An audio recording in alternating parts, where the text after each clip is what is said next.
And we're back.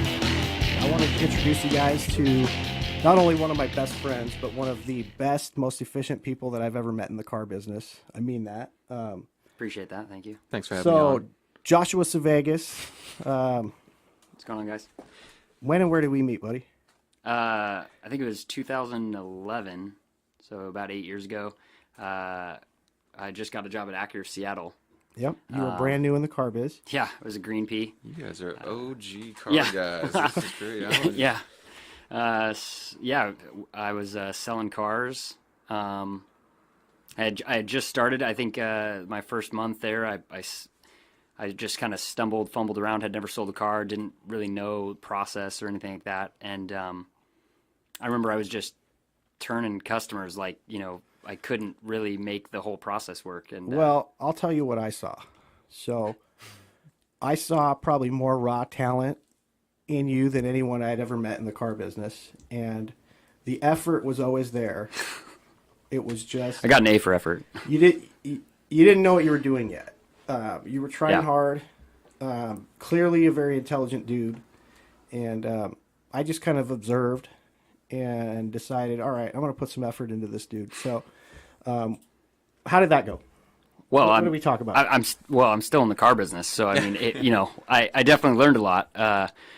I think actually the first conversation that we had, you were sitting at your desk, and I mean, you didn't even stand up. You just come over here because you're struggling. And I walked over. I was wearing this really boisterous yellow shirt. I think with Obnoxious. You didn't bring that It into was there? obnoxious. No. At least, well, the cool thing about Northwest is we don't have to wear a suit and tie anymore. I'm wearing an Oakley true. zip up and but yeah, I sat. He's like, here, take a seat, and he just said, you're going a million. What did you say? Like I was a sports car in third gear. I just couldn't. You were a chipmunk on Mountain Dew. Okay, well, yeah. So right, yeah, I was all over the place, and Jake was like, look, I'm gonna, he's like, I could tell you're really intelligent. I'm gonna, help you out.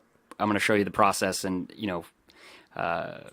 I think there's a statistic that says like, the average salesperson lasts 90 days, right? Like they either they quit or they get fired or they don't like it. And actually, because of your investment, 9 years in the business, eight years in the business. Dude, I can't take any credit for your success. You've done an awesome job. You're one of the most successful people I know, really. But what I saw was a guy that had integrity, a work ethic. At 23 years old, you had things that I didn't have yet, and I was in my early 30s. You owned a home, you had a financial advisor, you had a lot of things going for you. So I was like, this guy's worth putting some time into. Anyway, I gave you a couple word tracks, showed you, how to present a car. Showed me, in a BMW, in fact. And, I felt like I was on Nuremberg. It was crazy. I mean, he took me around this 405 off-ramp, and I think we were doing 80. And, it was like, this is how you drive a BMW. So That makes sense. never looked back after that.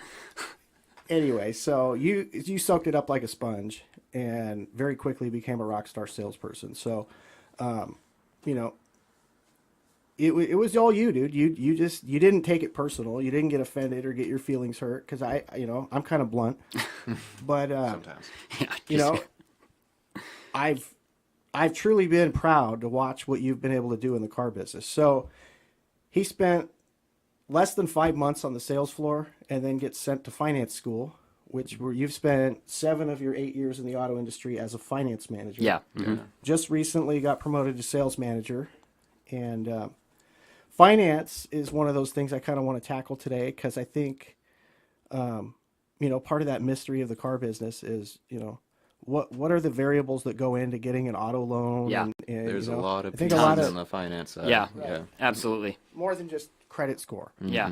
So break down for us a little bit, just like an auto loan and what goes into getting an approval and such. Yeah, absolutely. So, I mean, one of the things that I actually love about automotive finance is it's a puzzle, and every situation is different, and there's tons of pieces to it. So, I guess the common understanding is like my credit score is going to determine my entire deal and my payment, and there's a lot more variables than that. And so It's factored in. It's not the end result of Yeah. your car loan. Absolutely. So when I'm explaining to customers, when they're coming in with certain expectations, is that, your customer says, well, what's my payment going to be on this? And it's like, well, there's so many variables that go to it. And so I like to give customers the idea where I can paint you a clearer picture, but I have to have the frame and the border done so that I know where the other pieces are going to fit. So the big things is obviously what are you buying, right? I mean, the collateral, the vehicle itself, what is your credit score, right? What's your equity or loan to value position in that piece of collateral? Because I mean, cars are depreciating assets, right? So true. I mean, they go down in value, and so lenders have guidelines for the loan that they are going to put, and depending on the age and miles, right? It Right. limits So those if you things. and I had the same credit score and bought two different cars that were the same price, we probably wouldn't end up with the same payment, right? No, I mean, you got to factor in, did we have a trade-in? Did we owe money on the trade-in? How much down payment did we bring to the table, if any, right? How long was our loan term? Debt right? to income. Right. Tons of variables, right? What's your income? What's your outgo? All those factors, right? I mean, we could have the same credit score, but sometimes score isn't even the biggest player, right? If you could be a first-time buyer but have a couple credit cards, and you could be a 750, but then someone that has multiple auto loans and a mortgage and things like that at a 750 is going to actually get approved for a higher dollar amount or better terms, because the score is only one puzzle piece to the whole thing. Right. So does a past auto loan factor, and so you're saying a past auto loan does factor into the approvals from banks? Oh yeah, quite heavily, especially. I mean, and that example of being a sort of like a first time buyer with a high score, you're kind of a thin file or a light credit, even though you have a great score because you've paid your credit cards and things like that, or maybe you have student loans that you've paid well. The bank doesn't know you yet. Right, They you haven't might not learned get if you're the gonna same. be a reliable Absolutely. person paying their bills. Right. So it makes sense. Yeah, absolutely. Right. So I'm sure you get a lot of questions about warranty and such as well. So part of the finance process is you present warranty options to customers, correct? Yeah, we extended service contracts or vehicle service contracts. Yeah, Okay, to so provide warranty for customers. I get asked all the time, should I have a warranty with this car? And my answer is usually the same. I usually ask people, do you have 2-3 months income in the bank? And if the answer is no, then I'm like, you should have a warranty, because an auto repair can literally be, depending on your income, it can be a couple months worth of your income. It can add up. Yeah, So definitely. what's easier for you, $30-$40 a month on your payment, or, cars are very electronic driven nowadays. There's Oh, a lot now of definitely. fiber optic wiring in them. They're very Yeah. high tech. I like Yeah. the ones you pull start. Those Right. ones are fun. Yeah, I would say, again, it comes to kind of like the terms of, the perfect example is really, there's only one way that buying a car works. You like the car that you're buying, and the numbers work, right? For payment and budget and everything else. I don't drive a Lamborghini. I love the car, but the financials just don't make sense, right? Right, So, you have to have a lifestyle that goes with Right. that We car. all do this together, though. We can Right. get that Lamborghini. Okay, we're going in Share three it on ways. Weekends. I get Let's it on go. Friday and Can we Saturday. just Oh, go man, you will Powerball? get Because weekends. okay, you're right. But no, but you bring up a good point, because especially more so now than before. I mean, cars have so much electronics on them, and you really can't gauge when or how an electronic's going to go out. I mean, you mentioned the iPhone, and it's like the hundreds of dollars that those are, thousands now. It's like you have tons of those on your new computer, on your car. They're computers. So. Yeah.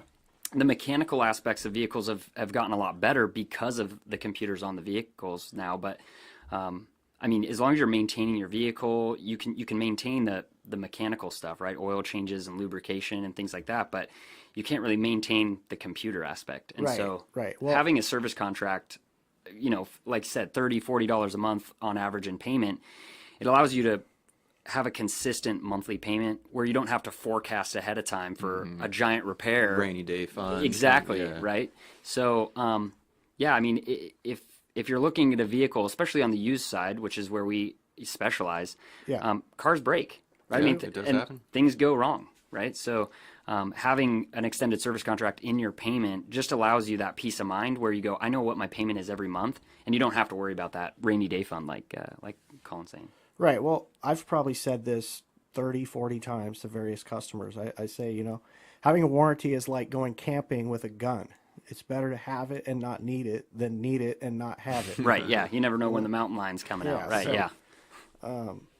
You know, it's just it's a peace of mind thing for a lot of people. You know, I feel like, you know, if you bought one and the car, let's say no one keeps their car for the full life of the loan anymore. They trade them in before, Yeah. you know, they pay it off. But I mean, Right. let's say you're that person that, you know, finances the car for 5 or 6 years and you keep it long enough to pay it off and you never needed your warranty. Well, you know, it's one of those You got things to where you sleep had peace of sound at mind the night. entire Right. time. Yeah. And that's, you know, you bought a reliable car, so good for you.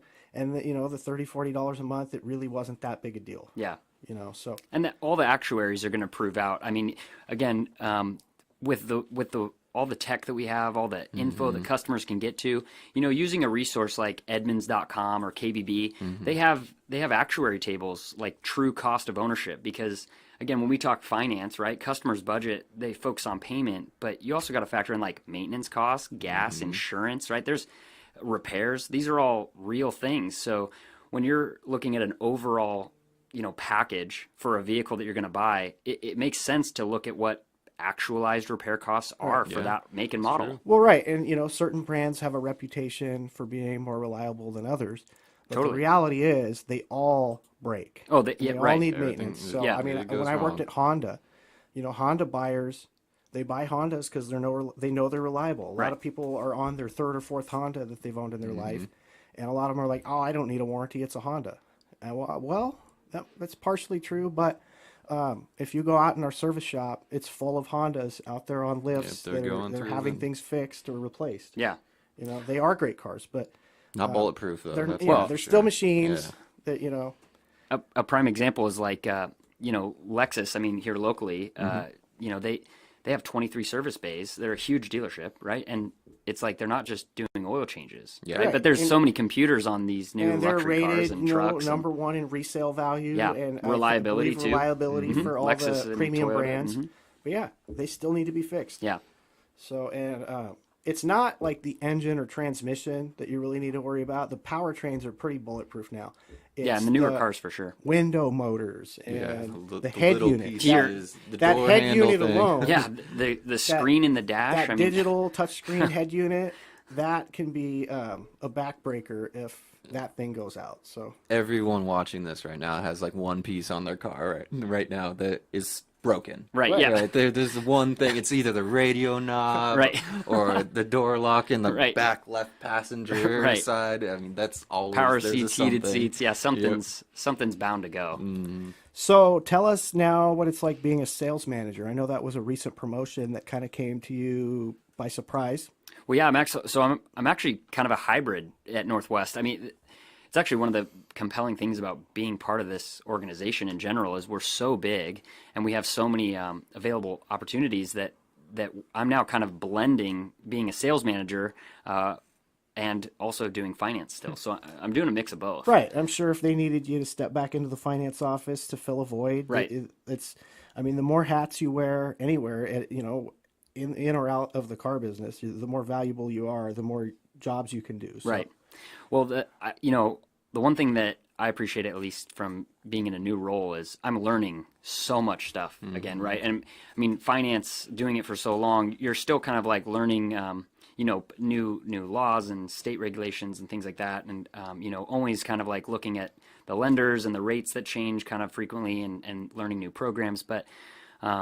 You know, the big thing on the sales manager side is now you're actively engaged in making that car deal a car deal, Yeah. right, to start. So it's in finance, the deal's given to you, and you know you just try to find the best Make it terms, work. right? Because the customers agreed to a payment, terms, you know, down payment. Now it's like find the best rate and program for the customer and get it approved. Well, I imagine Right. it gives you a different perspective on how you work with that Oh, customer big too. time. I mean, And I'm working with salespeople a lot more now. I mean, before it was strictly customer face to face, and you know, salespeople would bring me their deals, and if I had follow up on deals, I'd work with the salespeople. Now, salespeople are bringing me the deals up front and just saying, "Hey, we have a customer. This is the car we're looking at," and then I get to put those pieces together, as opposed to the puzzle pieces in finance come to you, and the only thing you really have to focus on is keeping the puzzle pieces together and getting it approved and turned into the bank and things like that, and making sure it goes smoothly.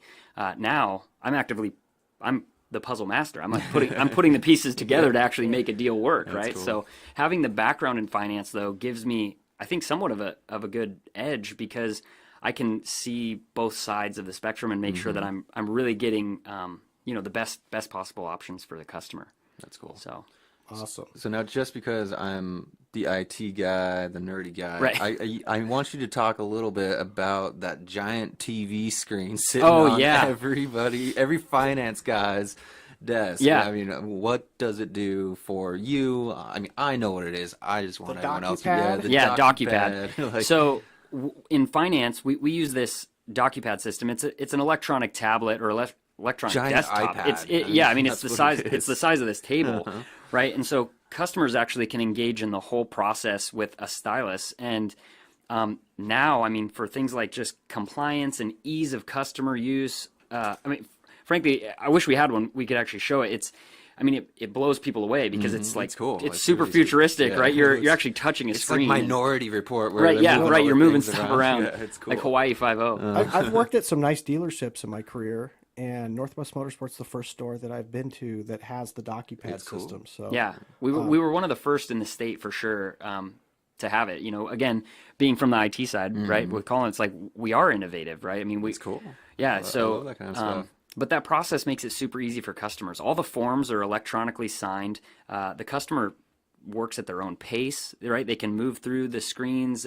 Everything's really clear. There's none of this like sign here, and I mean you can't hide anything. So it's Right. full transparency, and that's why I think Northwest really adopted it well, because that's our entire business model, right? Yeah. Just from HILT as the core foundation, having that to go through the paperwork, it really takes the guess and like the hidden fears and unknowns of like, okay, now I'm actually buying it and I'm financing it, and but what are the real terms here, and what are you hiding, and there's nothing you can't. nothing It's to it's hide. yeah, it's like right here. The Yep. customer walks through and does all their paperwork electronic. So It's cool. It's a brilliant system. Yeah.